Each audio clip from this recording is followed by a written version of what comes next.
What family secret was finally spilled in your family? After my mom died, I found out the real story behind my parents' marriage. She came to my father's country to visit some of her relatives. Met my father, and after just 1 week she asked him to marry her, so she could stay in the country. My father accepted because he had no one else and his parents were pressing him to get married already. But the highlight of the story is that over some time, the two of them fell in love with each other. Their love only grew over the time, and they were really happy together. My mother spent her last days very ill, and she would accept only my father by her bedside. He swears to this day that she was an angel sent from God to take care of him. I am shocked that they got married just like that, out of the blue, and ended up loving each other so deeply. I can only hope to have as good and loving marriage as they had. Edit. I had no idea my parents' little secret would touch so many people. Thank you all, it means a lot. My uncles are infamous criminals who killed multiple people. I thought they bred dogs. Edit. Thanks for the awards. The only good thing that ever came from this. My great-great-grandfather was exiled and banned from Missouri for being a sheep thief. I read an amusing anecdote here on Reddit a few days ago. In Europe, I want to say either Ireland or Wales, stealing a sheep was a capital crime, but shagging a sheep was just met with a lot of embarrassment. So if a sheep thief was caught out in the fields with no good explanation of what he was doing out there, it behooved him to pretend that he was a degenerate pervert rather than a thief. And that is why, how the stereotype and jokes about sex with sheep came about. We went to my grandmother's for Christmas dinner like we did every year, and my uncle drank too much, and kind of hinted that he had an affair with my mother. A couple of months and 2 DNA tests later we found out my sister is actually his daughter. My dad never spoke to his brother again. And of course, my parents got divorced. And I needed a lot of therapy. And chocolate. Gosh, we are trash. After I was molested by my uncle, it came out he had done this to another one of my sisters, and my family covered it up, particularly my mother. Now I know why my sister didn't like how close my uncle got to me when I was younger. My mom and older brother are not biologically related to me. My bio mom died sometime after I was born, leaving me, my sister, and my dad behind. My brother was the one that told me. My parents never told me because they wanted to protect me from the truth, but my brother thought that was a BS reason for me to not know. I don't know if my parents know that I know the truth, but I don't want to bring it up either. Edit. To address some questions, my mom immigrated here along with my older brother when he was a kid. My dad also immigrated here, and my sister and I were born after he came. I don't know much about our family history beyond that. My brother revealed this info around when I was 18. He isn't the type to lie about something like this. He also said my sister is apparently aware of the truth because she has a memory of my bio mom being in physical contact with her. I don't think too differently about my family because of this. My mom is still my mom. When my sister was diagnosed with cancer and her survival chances were low, it inevitably came out that she wasn't my sister. Parents must have felt we should all know the truth just in case. She survived her treatment, and will always be my sister. Edit. Whoa.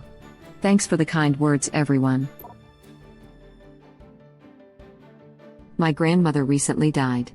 She was famous in our town for her amazing cooking/catering, in particular her turkey dinners. Notably, her gravy was absolutely amazing. So delicious.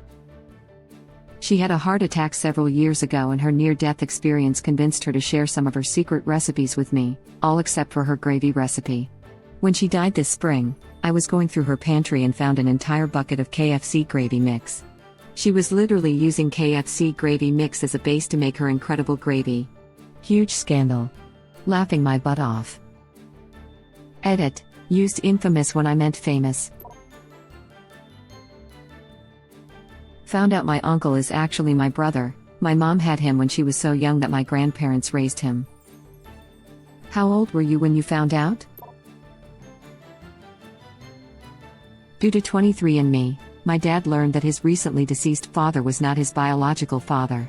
It wasn't a situation related to my grandma cheating either, it was a sperm donation. So, They knew this was the case his entire life. Pretty crazy they never told him. His parents did not pass until he was, till the 65 years old. Talk about a curveball. My grandma didn't drive. I thought she couldn't, but it was just never discussed. One day when I was maybe 7 to 8, I'd been trying to get anyone to drive me to the store for candy. We were visiting my aunt and uncle. Grandma lived with them. They had bid honey at the local store, which I could no longer get at home. But no one would take me to the store. Finally I said I'd just ask Grandma, and my cousin chimes in with, "Grandma can't drive." "Oh, you bet your sweet butt I can drive. They just don't let me." Grandma had overheard and she was in high dudgeon. But that's all that was said about it, and my aunt finally took me to the store, so I forgot about it. Years later, when I'd just gotten my license, I asked my mom what was up with Grandma not driving. She explained that during Prohibition Grandma bootlegged alcohol for moonshiners. She was very successful at it. She was so successful at it that when the moonshiners were finally busted, even though the revenuers never caught my grandma, her license was suspended by the state to never be reissued. Later in life she was told she could petition for it back, but it came with an admission of guilt or some such. She told them to go to hell. My dad fathered a child in high school. His side of the family knew, and my mom. We found out years after he died that we have a half-sister. After my grandfather passed, we found out he had fathered a child when he was posted in Italy during World War II. He never knew. His mother intercepted any letters from the Italian girl. He came home, met and married my grandmother and had 4 children. I forget who in the family found out and how. It's crazy to think we have a whole Italian family out there. Edit, went to sleep and woke up to crazy notifications. Thanks for the awards. To clarify, I'm in the UK, not that it's relevant to the story. My oldest aunt is 77, so this kid would be at least 79 by now, I would think. We've considered doing the DNA testing, but some family members aren't comfortable with how those companies could use the information. It's a really sad story, but if his mother hadn't intercepted the letters, I wouldn't exist. It's a weird place to be in emotionally. Imagine that Italian girl sending letters and believing someday a reply will come. Thinking about it makes me sad. My sister cheated on her husband throughout her entire marriage, to the point that all 3 of her kids have different biological fathers. That's like the reverse of Mamma Mia. Papa someone else, eh? My aunt wasn't my grandfather's child. He met my granny when my aunt was a very sick infant. She had polio and wasn't expected to survive. My granddad married my granny so she could get on his insurance and move to an area that had proper medical support. My aunt was the first infant to survive open heart surgery at Yale New Haven Hospital, and although she had to be in leg braces most of her childhood, she had a great, although not long enough, life. My granddad loved her like she was his own, and I never knew until she went to her bio dad's funeral when I was a teenager. Editing to say, thank you to everyone who shared their family stories or left a comment. I've spent the whole evening reminiscing and sharing stories I haven't really told in a long time, and that really means a lot. Thank you so much to everyone who's given an award, or left an upvote. I haven't been able to comment on everyone's stories, but I've read them all and deeply appreciate them. This has been the highlight of my week. That's honestly a really nice story.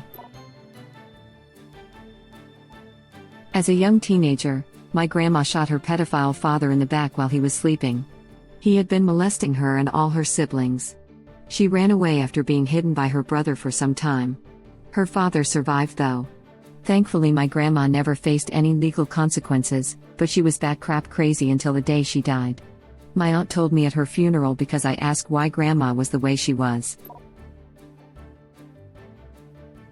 Grandpa was a serious Nazi German war criminal.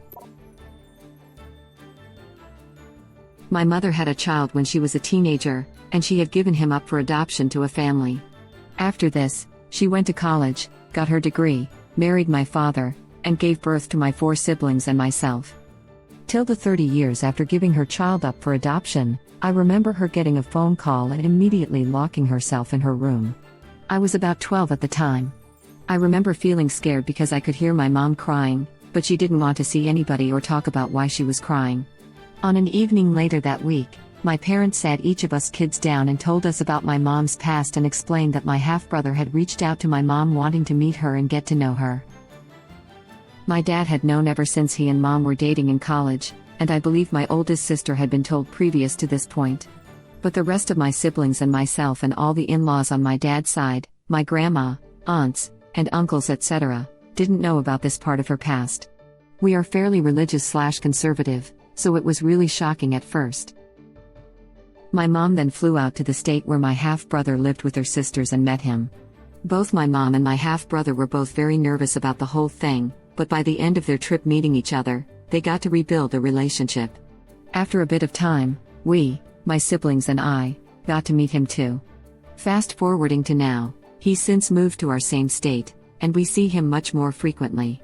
He's in all of our family pictures, we see him occasionally for holidays and birthdays, and we all see him as part of our family. We're a very close-knit and extroverted family, while he is much shyer, so at times he can be a bit more distant than we would like, but we give him his space. I know my mom stays in close touch with him, and we love it when he's able to make it for family dinners and whatnot. Back then, I was the youngest and, up till then, the only boy in my family, so I loved learning that I had an older brother. Now that I'm an adult, I sometimes get his old clothes because we're roughly the same size. He's got good taste too, so I really lucked out, haha. I love that this family secret was spilled and that we were able to welcome my brother into our family and have him in our lives. When my mother fell ill and I took over her finances, I found thousands of pounds of gambling debt on her credit cards. Then I found adoption papers for a child she'd had before me that she'd never mentioned. Then another family member told me my dad didn't die in a car crash but committed suicide in prison. Damn, that's a lot. I hope you're doing well. My great-grandma was Cherokee. Until I took a DNA test and have no Cherokee. A lot of the older relatives are mad about that one, laughing out loud. I started having problems with my teeth. Spontaneous abscess that resulted in multiple root canals. My dentist did some looking into what the cause might be and found some really odd abnormalities with my incisors, roots and nerves, the teeth that had been afflicting me, so he sent out requests for help to a couple of professors he knew in the field. When my next appointment came up, he was really quiet for a bit before verbally stumbling about. It turns out that what was happening with my teeth was a classic sign of inbreeding, and he was super uncomfortable giving me the news. I brought it up to my mom, and she just was like, "Oh well, yeah, didn't you know? WTF. Of course, I didn't know." Turns out that not very far back in the family tree, several of my relatives decided that it was a good idea to get married to one another, and no one bothered to mention it, ever. The small town where I live is 85% my relatives, no joke. I hadn't even met all of them, that's how many there are. Edited for clarification. I had made a big point of going far away from my hometown to meet my husband, married 12 years this June, because I was afraid of having children with someone that might be my cousin. Only to find out 5 years after we had been married that I was in fact a product of inbreeding. My husband and I are not related at all. Edit. I did not expect this to blow up. I honestly thought that it would just get lost. Thank you for the awards. I will try to answer some questions here. My teeth look normal. Nothing special about them, no crowding, nicely spaced. Pretty normal teeth. I didn't take what the dentist said really all that seriously and figured that what the prof said was maybe just a theory rather than fact. Maybe just correlation rather than causation. Then I told my mom. All of my lower incisors have split roots with split nerves. The nerves are in a V shape instead of just straight. There are cavities in my chin around the nerves, so if I get a slight bump on the chin, the inflammation can cause an infection. I pretty much end up looking like a sexy female version of Brian Mulroney. I found out about this after I had been married for around 5 years. I am from Ontario, Canada. I won't say where because you might be my cousin. Both my mother's side and my father's side came from small towns where the population was predominantly family. I.e., the families had lived there since the town had been settled. So there is a good chance that there had been some inter-cousin shenanigans on both sides, though no names from my mother's side showed up in my father's family tree. So far 23am says that I have a little over 1,500 relatives scattered across Canada and the USA and only 17 in the UK. Mostly my father's side is in the USA, which surprised me, while my mother's side is mostly in Canada. But that's only people that have taken the test, there still could be more. Thank you for watching. Please subscribe to be the first to know about Red Rabbit Reader's new videos. If you like our videos, please like them on YouTube and share them with your friends. We welcome your comments below. Press to start another of our videos.